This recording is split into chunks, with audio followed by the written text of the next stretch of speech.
mengisyaratkan tentang Abdurrahman Wahid dan kisah perjuangannya dalam membela HAM atau hak asasi manusia. Kiai Haji Abdurrahman Wahid atau yang akrab dipanggil Gus Dur lahir di Jombang, Jawa Timur pada tanggal 7 September 1940. Ia lahir dengan nama Abdurrahman Adakil yang berarti sang penakluk. Karena kata Adakil tidak cukup dikenal, maka diganti dengan nama Wahid yang kemudian lebih dikenal dengan Gus Dur. Gus adalah panggilan kehormatan khas pesantren kepada seorang anak kiai yang berarti abang atau mas. Gus Dur adalah anak pertama dari 6 bersaudara. Ia lahir dari keluarga yang cukup terhormat.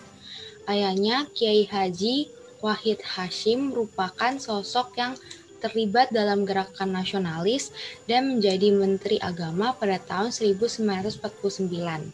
Sedangkan ibunya, Nyonya Haji Soleha, adalah putri pendiri Pondok Pesantren Denayar Jombang.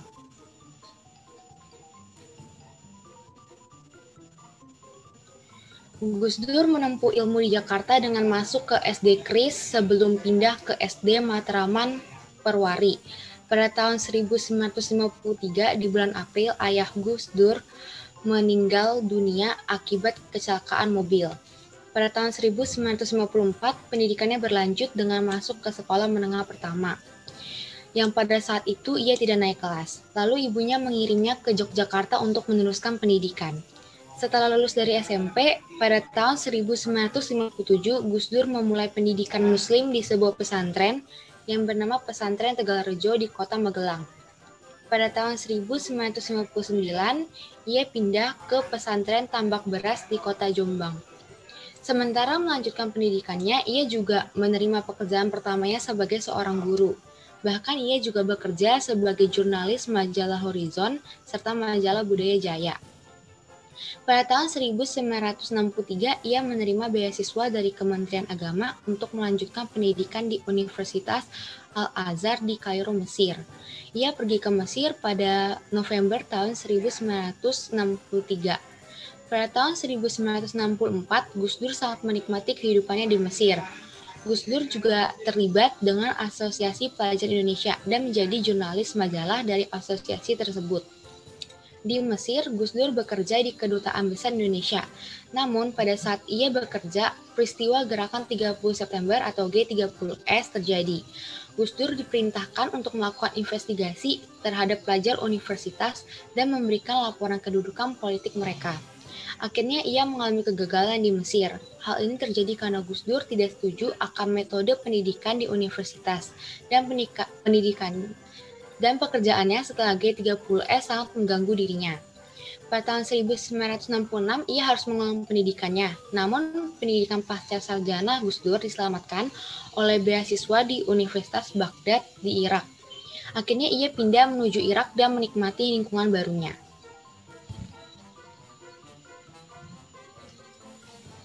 Pada tahun 1970, ia menyelesaikan pendidikannya di Universitas Baghdad. Setelah itu, Gus Dur kembali lagi ke Indonesia pada tahun 1971. Di Jakarta, Gus Dur meneruskan karirnya sebagai seorang jurnalis pada majalah Tempo dan koran Kompas. Meskipun karirnya bisa meraih kesuksesan, namun ia merasa sulit hidup karena hanya memiliki satu sumber pencaharian. Ia pun bekerja kembali dengan profesi yang berbeda untuk mendapatkan pendapatan tambahan. Pada tahun 1974, ia menjabat sebagai Sekretaris Umum Pesantren Tebu Ireng hingga pada tahun 1980. Pada tahun 1980, ia menjabat sebagai seorang khatib awal PBNU hingga pada tahun 1984. Pada tahun 1984, ia naik pangkat menjadi Ketua Dewan Tanfidz PBNU. Tahun 1987, Gus Dur menjabat sebagai Ketua Majelis Ulama Indonesia. Pada tahun 1989, karirnya pun meningkat dengan menjadi seorang anggota Majelis Permusyawaratan Rakyat RI. Dan hingga akhirnya, pada tahun 1999 sampai 2001, ia menjabat sebagai Presiden Republik Indonesia. Maaf Pak, next slide lagi Pak. Terima kasih Pak. Sebagai seorang Presiden Republik Indonesia, Gus Dur memiliki pendekatan yang berbeda dalam menyikapi suatu permasalahan bangsa. Ia melakukan pendekatan yang lebih simpatik kepada kelompok gerakan Aceh Merdeka. Dan mengayomi etnisnya itu, Gus Dur juga dikenal sering melontarkan pernyataan kontroversial yang salah satunya adalah mengatakan bahwa anggota MPR RI seperti anak TK. Mantan Presiden keempat Republik Indonesia ini memang merupakan tokoh yang sering diperbincangkan berbagai tokoh, baik di kancah nasional maupun internasional. Gus Dur ingin setiap orang diperlakukan setara dalam hukum tanpa membeda-bedakan warna kulit, etnis, serta agama atau ideologinya. Gus Dur menghargai mereka sebagai sesama manusia dan sesama warga negara. Sebagai perwujudan dari komitmennya dalam memperjuangkan HAM, ketika menjadi presiden, Gus Dur mempelopori penghapusan diskriminasi terhadap etnis Tionghoa dengan mengeluarkan Impres nomor 6 tahun 2000, tanggal 17 Januari 2000, yang mencabut Impres nomor 14 tahun 1967 tentang agama, kepercayaan, dan adat istiadat Cina. Pada masa Orde Baru, orang takut bersembayang di kelenteng atau melakukan acara budaya Tionghoa lain. Namun sejak pemerintahan Gus Dur, Tahun Baru Imlek diperingati disertai pertunjukan barongsai. Gus Dur juga mengumumkan bahwa Tahun Baru Cina atau Imlek menjadi hari libur opsional. Tindakan ini diikuti dengan pencabutan larangan penggunaan huruf Tionghoa. Gus Dur juga mengeluarkan keputusan Presiden nomor 38 tahun 2000 yang mencabut keputusan Presiden nomor 29 tahun 1998 tentang Barkostanas dan keputusan Presiden nomor 16 tahun 1990 tentang Detsus.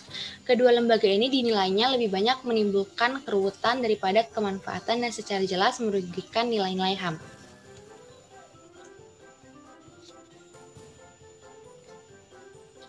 Hanya sekitar 20 bulan, Gus Dur menjabat sebagai Presiden RI. Musuh-musuh politiknya berniat untuk menggoyang kepemimpinannya. Gus Dur sendiri sempat mengeluarkan dekret yang berisi 1. Pembubaran MPR atau DPR, 2. Mengembalikan kedaulatan ke tangan rakyat dengan mempercepat pemilu dalam waktu 1 tahun, dan membekukan Partai Golkar sebagai bentuk perlawanan terhadap sidang istimewa MPR. Namun dekret tersebut tidak memperoleh dukungan dan pada 23 Juli 2001, MPR secara resmi memberhentikan Gus Dur dan menggantikannya dengan Megawati Soekarno Putri. Setelah berhenti menjabat sebagai presiden, Gus Dur tidak berhenti untuk melanjutkan karir dan perjuangannya. Pada tahun 2002, ia menjabat sebagai penasihat solidaritas korban pelanggaran HAM. Dan pada tahun 2003, Gus Dur menjabat sebagai penasihat pada Gerakan Moral Rekonsiliasi Nasional. Tahun 2004, Gus Dur kembali berupaya untuk menjadi Presiden RI. Namun keinginan ini kandas karena ia tidak lolos pemeriksaan kesehatan oleh Komisi Pemilihan Umum. Pada Agustus 2005, Gus Dur menjadi salah satu pimpinan koalisi politik yang bernama Koalisi Nusantara Bangkit Bersatu bersama dengan Tri Sutrisno, Wiranto, Akbar Tanjung, dan Megawati. Koalisi ini mengkritik kebijakan pemerintahan Susilo Bambang Yudhoyono. Pada tahun 2009, Gus Dur menderita beberapa penyakit.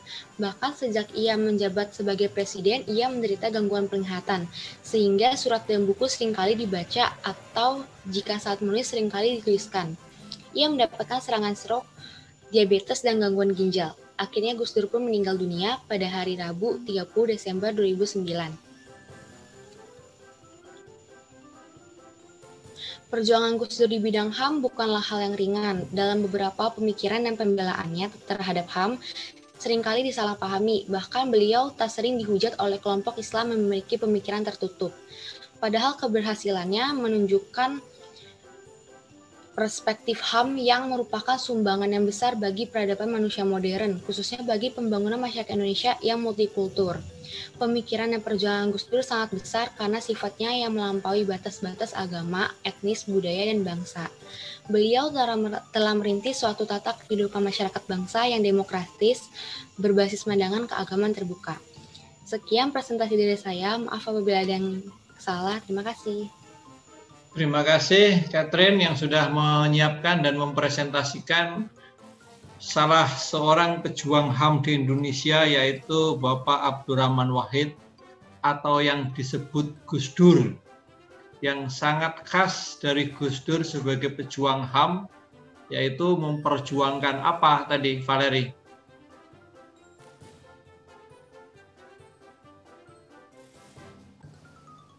Itu Pak, yang dia salah satu orang yang ini Pak,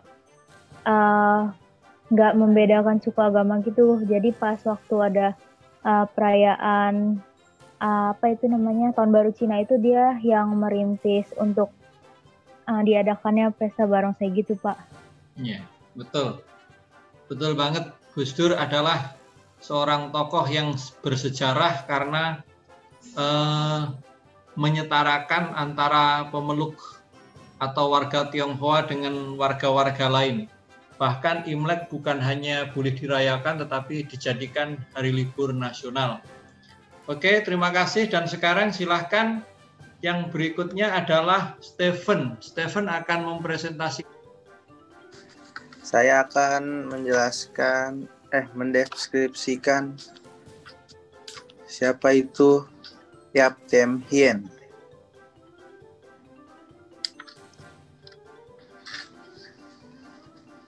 Dalam biografinya, Yap Tem Hien lahir 25 Mei 1913 di Banda Aceh dan wafat di Brussels 25 April 1989. Yap Tem Hien yang biasa dipanggil John oleh teman akrabnya. Ia anak sulung dari 3 bersaudara. Dari Yap Sin Eng dan Wang Jingnyo. Keluarganya itu berasal dari golongan keluarga bangsawan di Hindia Belanda. Dan kakeknya ini menjabat sebagai Letnan der Shenzhen di Kutaraja di Tiongkok yang hijrah ke Bangka lalu menetap di Aceh. Ketika monopoli terjadi di Belanda, kehidupan keluarga Yap dan banyak tokoh masyarakat Tionghoa saat itu merosot. Ditambah lagi dengan investasi yang dilakukan di Aceh berupa kebun kelapa yang tidak memberikan hasil yang menguntungkan. Sehingga pada tahun 1920 kedudukan keluarga Yap digantikan oleh keluarga Han yang datang dari Jawa Timur. Tem Hien dibesarkan dalam lingkungan perkebunan yang sangat feodalistik. Kondisi lingkungan feodalistik ini sangat menempa pribadi cucu Kapten Yap Hun Han. Ini sejak kecil bersifat memberontak dan membenci segala sesuatu penindasan. Pada usia 9 tahun, ibunya meninggal dunia. Ia dan kedua orang adiknya kemudian dibesarkan oleh Sato Nakashima, seorang perempuan Jepang yang merupakan gundi kakeknya. Yap Sin Eng, ayah Tem Hien, ternyata figur yang lemah. Namun Sin Eng ikut membentuk kehidupan anak-anaknya karena ia memutuskan untuk memohon status hukum disamakan dengan bangsa Eropa. Hal ini memungkinkan anak-anak memperoleh pendidikan Eropa meskipun mereka telah kehilangan status sebagai tokoh masyarakatnya. Kedatangannya ke Jawa. Tem Hien belajar di European Larger School di Banda Aceh. Kemudian melanjutkan ke Mulo di Banda Aceh. Pada tahun 1920, Yap Sin Eng membawa Tem Hien dan adiknya ke Batavia untuk pindah sekolah ke Mulo.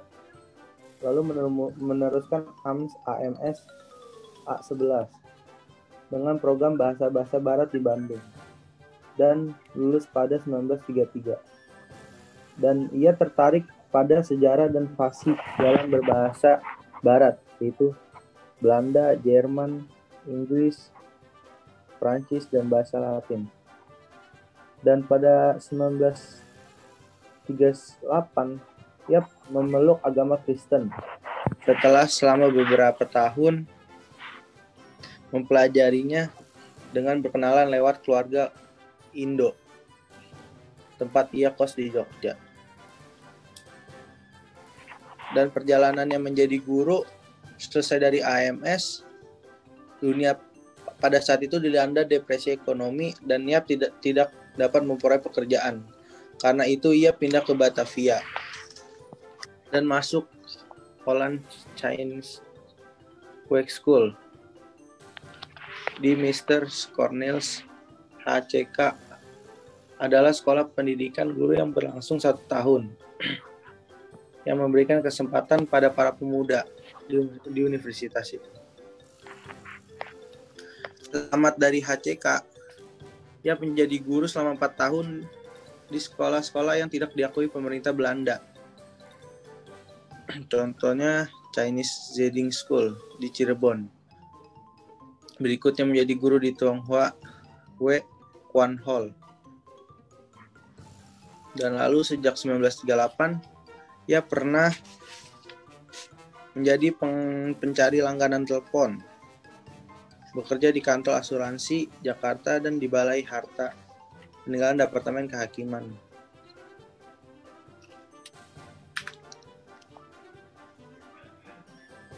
Next, Pak.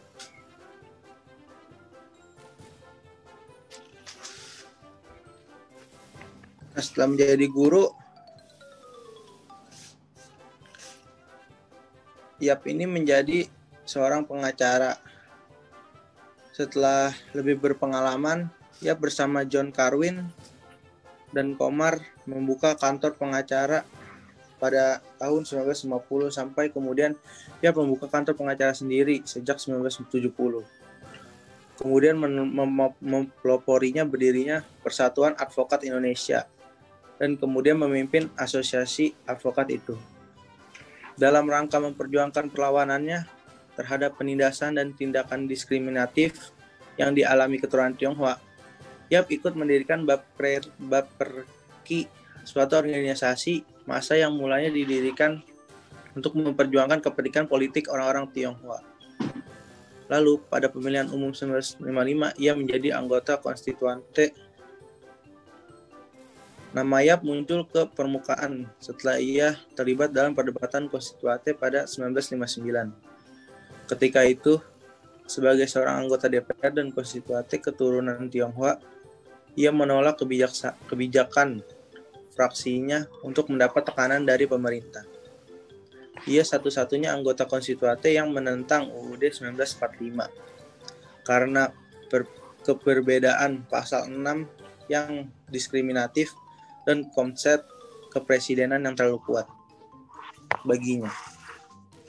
Perjalanan karir dan perjuangannya juga ditopang oleh istrinya yang berprofesi sebagai guru dan dikaruniai anak dan 4 cucu, 2 anak 4 cucu yang diberi gelar Dr. Honoris Causa, dikenal sebagai pengabdi hukum sejati. Dan Yap menderita pendarahan usus setelah 2 hari dirawat di rumah sakit di Brussels. Dan Yap menghembuskan napas terakhirnya pada 25 April 1989. Dan jenazahnya dimakamkan di Tanah Kusir. Dan semasa hidupnya Yap dikenal sebagai seorang Kristen yang saleh dan aktif dalam kegiatan gereja. Ia ikut mendirikan Universitas Kristen Indonesia dan pernah duduk dalam salah satu komisi dari Dewan Gereja-Gereja Sedunia dan International Commission of Jurists.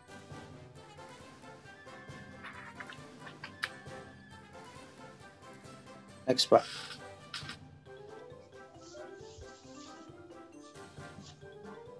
Kesehariannya selama menjadi pengacara, ia pernah membela pedagang di Pasar Senen yang tempat usahanya tergusur oleh pemilik gedung. Ia juga menjadi seorang pendiri Yayasan Lembaga Bantuan Hukum Indonesia.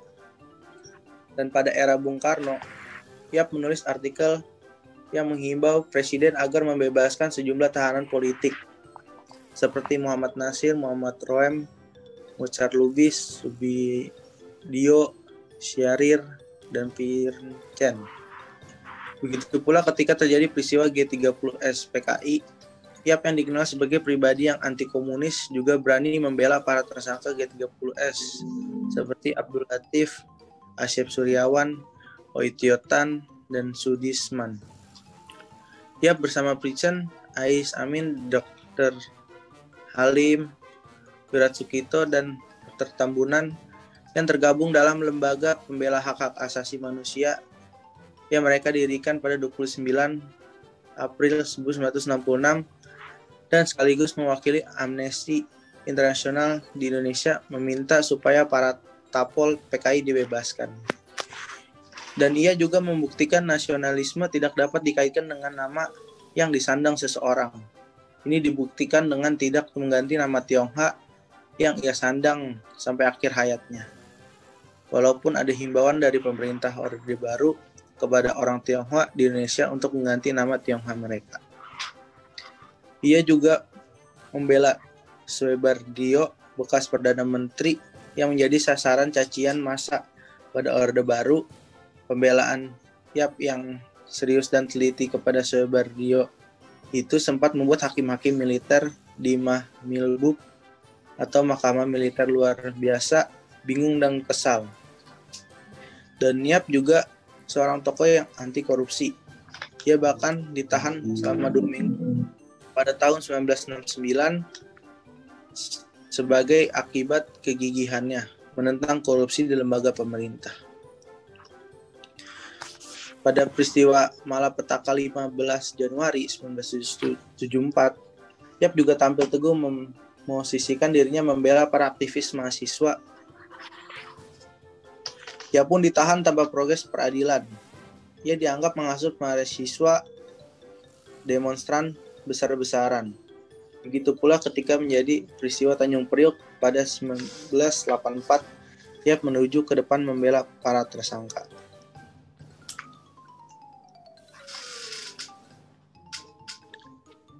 Next, Pak.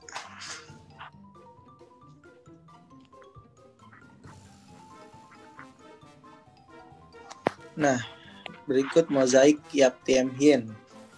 Riwayat penanganan kasus hukum Yap melabrak pemilik gedung yang membuat para pedagang pasar Senen tergusur dan membela Subandrio dan sejumlah tokoh PKI yang dituding subversif dalam tragedi 1965 meski ia dikenal anti komunis.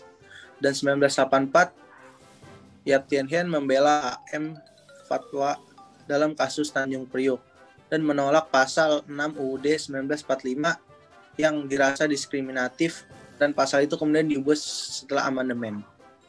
Nah, 1968 dipenjara karena mengkritik korupsi di pemerintahan. Dan dihukum 1 tahun penjara karena membela klien yang diperas oleh Jaksa Tinggi, BRM Simajuntak, dan Irjen Polisi Mardiaman. Dan 1974 ditangkap karena diduga menghasut mahasiswa dalam peristiwa Malarai.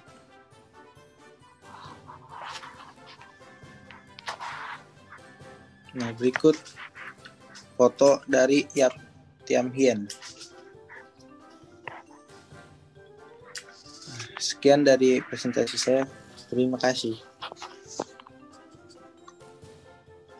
Oke, terima kasih Stephen. Langsung saja, waktunya tinggal 10 menit, kalau bisa agak singkat ya, Fang. Iya, Pak. Karena ini kan pakai yang gratis. Oke, silahkan.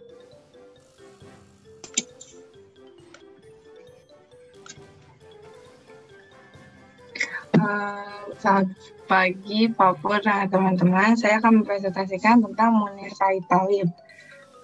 Munir Said Thalib ini biasa dipanggil dengan sebutan Munir. Munir Said Thalib ini lahir di Malang, Jawa Timur, 8 Desember 1965. Nah, ia merupakan seorang aktivis HAM Indonesia dengan jabatan terakhirnya adalah Direktur Eksekutif Lembaga Pemantau Hak Asasi Manusia Indonesia Imparsial. Nah, Munir ini meninggal di Jakarta di dalam pesawat jurusan ke Amsterdam pada tanggal 7 September 2004. Namun penyelesaian kasus pembunuhan Munir yang terjadi pada 7 September ini hingga kini belum sepenuhnya terungkap. Suciwati, istri Munir, dan sejumlah aktivis HAM telah berjuang untuk menuntut pemerintah mencari siapa yang membunuh Munir tersebut. Dulunya semasa kuliah di Fakultas Umum Negara Brawijaya, Universitas Brawijaya, ayah dari dua anak ini aktif berorganisasi dan bergabung dengan Himpunan Mahasiswa Islam atau HMI. Selanjutnya ada kasus yang ia terlibat di dalamnya. Yang pertama ada tragedi Tanjung Priuk. Di kasus ini Munir berperan sebagai penasehat hukum keluarga korban. Di tragedi ini ia juga berperan sebagai tragedi ini merupakan salah satu pelanggaran berat HAM yang dialami oleh para demonstran yang menolak penerapan Pancasila sebagai asas tunggal yang diusulkan oleh Presiden Soeharto, yang tercatat pada Kompas Harian 14 September menyebutkan sebanyak 24 orang tewas dan 55 orang luka-luka akibat tindakan aparat keamanan yang mengubarkan paksa para demonstran dengan tembakan timah panas. Yang kedua ada kasus Masina. Masina merupakan aktivis buruh PT CPS Sidoarjo, Jawa Timur yang diculik dan meninggal dunia pada tahun 1993. Setelah menghilang selama 3 hari, mayatnya ditemukan di hutan dan berlokasi di Dusun Jenggong, Desa Wilangan dengan tanda-tanda bekas luka penyiksaan yang berat. Seperti yang dikutip di dalam kompas.com pada 5 September 2014, dalam kasus ini Munir bersama aktivis HAM lainnya melawan Komando Daerah Militer 5 Brawijaya untuk memperjuangkan kasus kematian Masina. Bersama aktivis lainnya, Munir melakukan advokasi dan investigasi terhadap kasus pembunuhan aktivis buruh Masina yang diduga dilakukan oleh aparat militer. Munir juga ditunjuk sebagai salah satu orang pengacara untuk kasus Masina. Selanjutnya ada kasus penculikan pada tahun 1997 sampai 1998. Terdapat 24 orang yang menjadi korban dalam peristiwa itu, sebanyak 13 orang hingga kini masih hilang. Di kerumitan kasus ini, Munir bersama Komisi Orang Hilang dan Korban Tindak Kekerasan atau Kontras tampil di depan publik untuk menyuarakan pengungkapan kasus itu. Ia secara tegas mendesak agar negara bertanggung jawab atas peristiwa penculikan tersebut.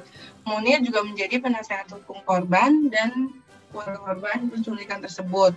Munir bersama Kontras bersuara hingga membuat 9 aktivis dilepaskan.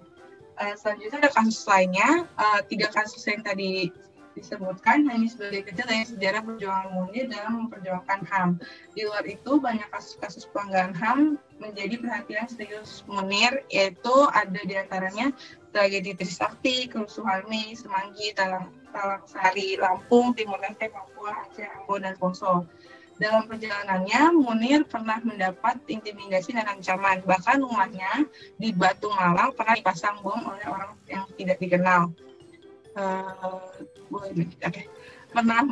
Selanjutnya ada pernah menolak tawaran kursi parlemen. Dikutip di Harian Kompas pada 6 September 2013, ada seorang yang menduga terlibat dalam kasus pelanggaran HAM, berusaha menawarkan kursi parlemennya kepada Munir, tapi dengan syarat Munir tidak boleh meributkan berbagai pelanggaran HAM yang terjadi di masa Orde Baru.